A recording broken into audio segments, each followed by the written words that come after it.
تو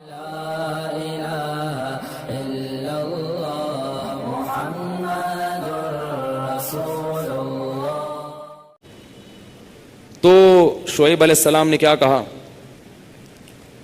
یا قومی لا یجرمنکم شقاقی ان یصیبکم مثل ما اصاب قوم نوح او قوم ہود او قوم صالح. اے میری قوم، تو اچھا اس قوم کو بھی واقعات معلوم تھے، اس آیت سے پتہ چلتا ہے. اے میری قوم، ایسا نہ ہو کہ جو عذاب نوح علیہ السلام کی قوم پہ آیا جس کا تمہیں پتہ ہے، یا جو عذاب قوم ہود پر آیا، یا جو عذاب قوم صالح پر آیا، ایسا نہ ہو کہ وہی تم پر بھی آ جائے. اور یہ بھی کہنے لگے وما قوم لوط منکم ببعید، لوط علیہ السلام کی قوم تو بہت قریب ہے تم سے، جا کے دیکھ لو ان کے حالات، وہ تو ابھی ماضی کا قریب کا قصہ ہے. وَيَا قَوْمِ لَا يَجْرِمَنْ وَيَا قَوْمِ اسْتَغْفِرُوا رَبَّكُمْ ثُمَّ تُوبُوا إِلَيْهِ. اے میری قوم اعتراضات چھوڑ دو، استغفروا ربکم، رب سے توبہ استغفار کرو.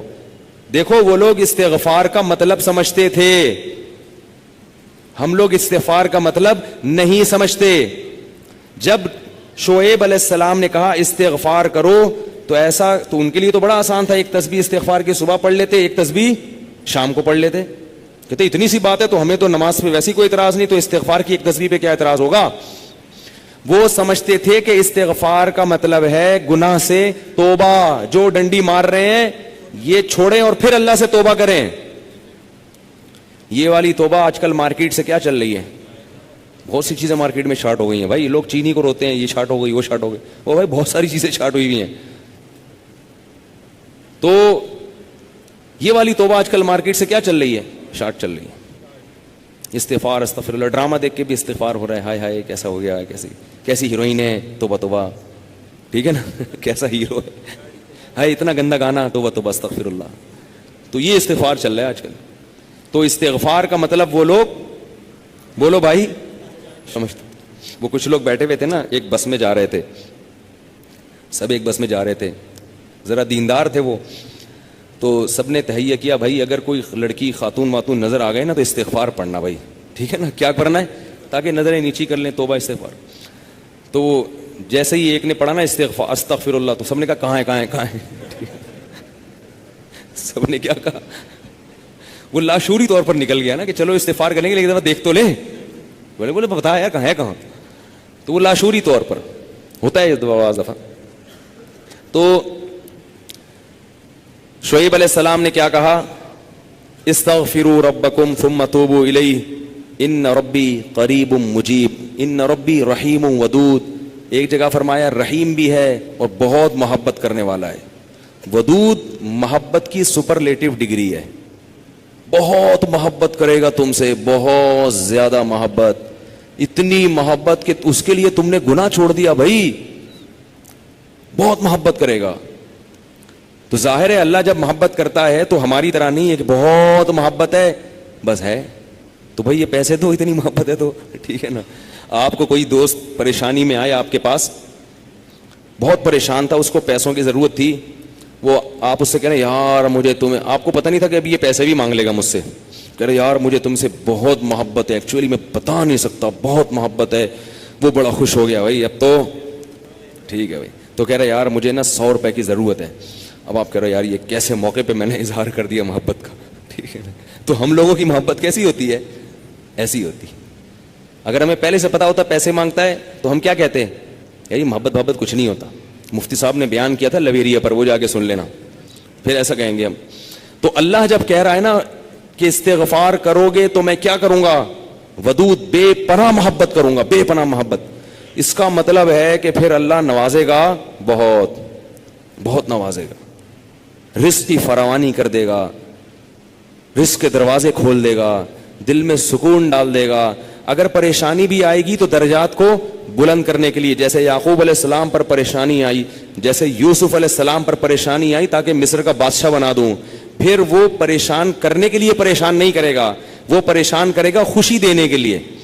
آپ حیران ہو کہ خوشی دینے کے لیے بھی کوئی پریشانی ہوتی ہے، ہوتی ہے. حدیث میں آتا ہے کہ ایک بوڑھی عورت نے نبی صلی اللہ علیہ وسلم سے پوچھا کہ کیا بوڑھی عورتیں جنت میں کیا میں جنت میں جاؤں گی؟ آپ نے فرمایا نہیں.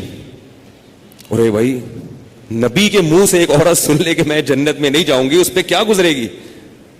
اس کا مطلب جہنم کا ٹھپا لگ گیا, اسٹیمپ لگ گئی. اتنی پریشان. خود سوچو کہ جن صحابہ کو جنت پر ایسا یقین تھا جیسے اپنی آنکھوں سے دیکھی ہو. حضرت علی کی ایک روایت ہے کہ میں اگر جنت کو اور جہنم کو اپنی آنکھوں سے دیکھ لوں تو میرے ایمان میں اضافہ نہیں ہوگا. تو جن لوگوں کا ایمان ایسا ہو نبی پر, ایک ایک بات پر وہ نبی کے منہ سے سن لیں کہ میں جنت میں نہیں جاؤں گی, تو اس پہ قیامت نہیں آ گئی ہوگی. رونے لگی, پریشان ہو گئی. کچھ دیر میں نبی نے فرمایا کہ جاؤ گی جوان ہو کے.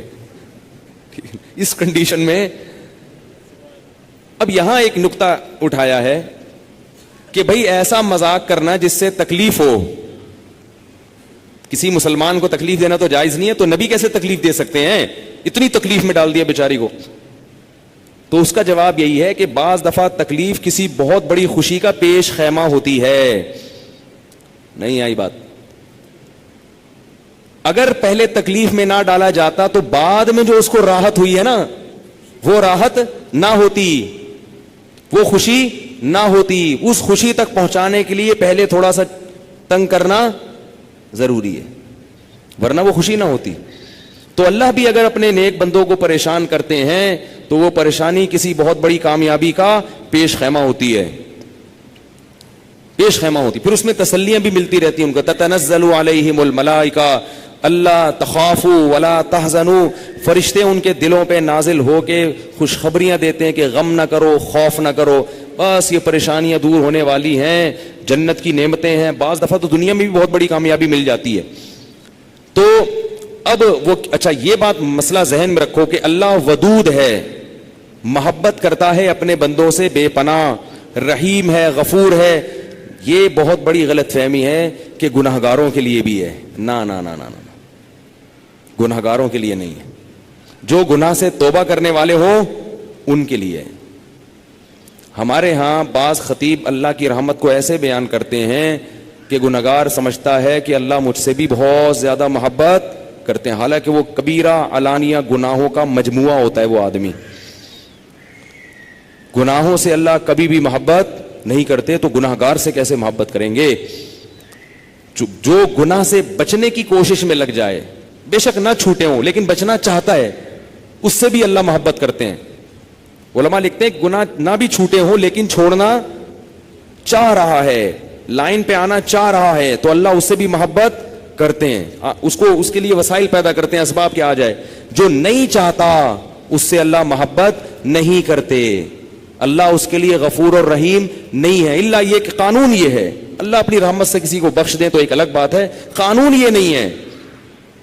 قانون یہ ہے کہ وہ کیا ہے, عزیز ذو انتقام, غالب ہے اور انتقام لینے والا ہے. ان الذين يكسبون الاثم سيجزون بما كانوا يقترفون, جو گناہ کر رہے ہیں عنقریب پتہ چلے گا, عنقریب پکڑے جاؤ گے, عنقریب ٹھکائی لگے گی. تو جس سے محبت ہوتی ہے اس سے ایسے باتیں کی جاتی ہیں. آپ کو جس سے محبت ہے آپ اس کو دھمکیاں دیتے ہیں اس طریقے سے. اللہ فرماتے ہیں کہ تمتعوا, مزے اڑاؤ مزے, ان مصیرکم الی النار, آنا جہنم کی آگ کی طرف ہے. حدیث میں آتا ہے کہ میں سب سے زیادہ غیرت مند اور اللہ مجھ سے بھی زیادہ غیرت مند ہے. اور اللہ کی غیرت کو اس وقت جوش آتا ہے جب کوئی اللہ کے حرام کردہ کاموں میں سے کوئی کام کرتا ہے. یہ کون چیخ رہا ہے بھائی؟ ان کو سنبھالیں بچوں کو باہر, کیا ہو رہا ہے یہ پیچھے لوگ بیٹھے ہوئے ہیں دیکھ نہیں رہے ان کو. تو اللہ کو غیرت کس وقت آتی ہے؟ حدیث کے الفاظ ہیں کہ جب کوئی بندہ اللہ کے حرام کاموں میں سے کسی کام کا ارتکاب کرتا ہے. اللہ کھلا رہا ہے, اللہ پلا رہا ہے, پھر آپ ناجائز کی طرف جا رہے ہو. تو حدیث میں یہ نہیں آتا کہ جب کوئی بندہ گناہ کرتا ہے تو اللہ کو اس بھی محبت کا بڑا جوش آتا ہے. نہ, پھر اللہ کو غیرت آتی ہے اور اللہ کی صفت انتقام جوش میں آتی ہے.